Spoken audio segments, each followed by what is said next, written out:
Hi everyone, my name is Edwin Gonzalez. I'm a visual artist and an educator at el Museo del Barrio. This is Sabádo Familiar, part of our Museo en tu Casa Making Arte initiative.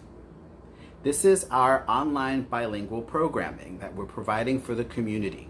Today we're going to be doing some noticing and looking at artwork in our permanent collection by Puerto Rican artist Pepón Osorio.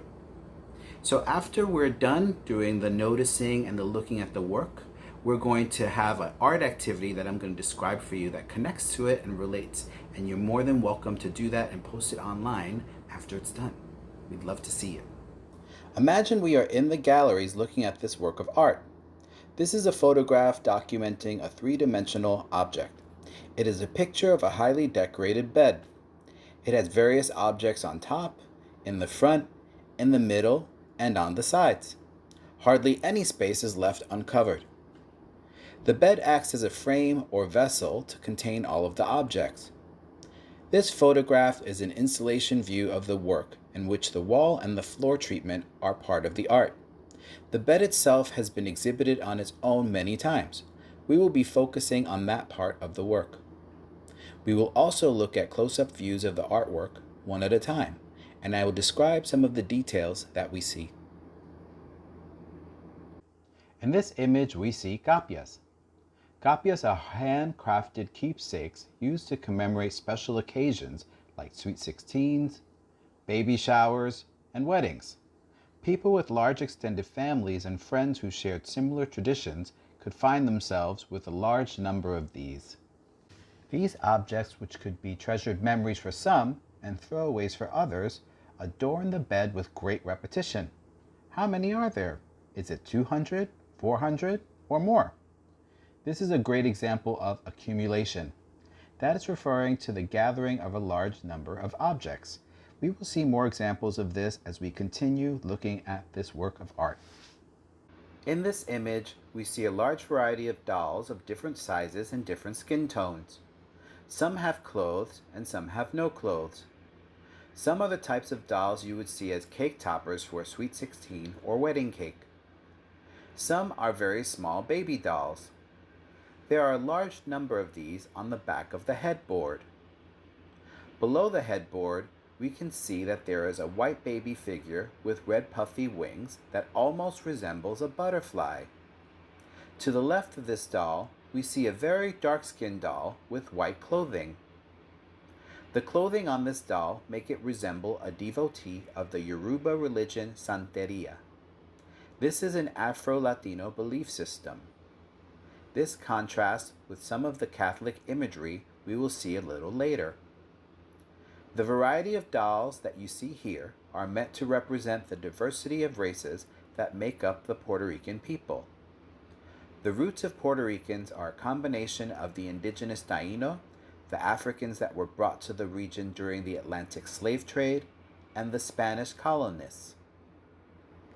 In this image, the figures that show up most prominently are horses. We also see masculine representation in the form of cigars and men's shoes and a man dressed in a tuxedo on the right of the image. Many of the other figures who are wearing bright colored clothing are obscured by the painting behind them. The painting on the post of the bed and the baseboard show butterflies, flowers, swans, and various other forms of nature. This detailed image of the pillow is a literal representation of the Spanish phrase que sueña con angelitos, or may you dream with angels. In the image, we can see that there is a round picture of various Catholic saints affixed to a lace pillow. Each of the round discs also has a small square booklet attached to it. These booklets contain a prayer for the saint they are connected to. The artist includes photographs of himself and his family on the bed. On the bed's headboard is a childhood picture of the artist's wife, Marian Soto, dressed as a ballerina. On the reverse side is a picture of Osorio himself as a child in his Sunday best. Both images appear to be in the center of a medallion, surrounded by rays of the sun. The large variety of objects inform us of Pepón Osorio's cultural background and influences. La Cama tells us a narrative of the artist's view of the world, as well as revealing details of his life and upbringing. This activity is inspired by Pepón Osorio's installation La Cama. Osorio collected objects that reveal stories from his childhood and heritage. They reflect his culture and traditions as well. We'll be creating our own still life using personal objects. We'll document this using photography and share with our friends. Here are some suggestions to keep in mind when placing the objects together for your still life. A variety of sizes, colors, and patterns will look more interesting and give the viewer the most information in your photograph. Place them on a surface or table close to a blank wall or background. This will bring the focus to your still life. Be aware of how the light in the room illuminates the objects. Use your camera or cell phone in order to document your arrangement of objects. Take many pictures. Try different heights and angles to see what is the most interesting view of your objects. Change the arrangement. Experiment with the lighting to see what shows off your still life the best. All right, friends, let's keep it going. So text and email your artwork to your friends and ask them what they think those objects reveal about you. If you also want to keep on top of what different programming we have as part of El Museo en tu Casa, the museum just opened. You might want to go to the galleries and find out how to sign up for in-person visits. You can find out all this information on our website, elmuseo.org. We'd love to see the wonderful artwork that you did inspired by Pepón Osorio's work.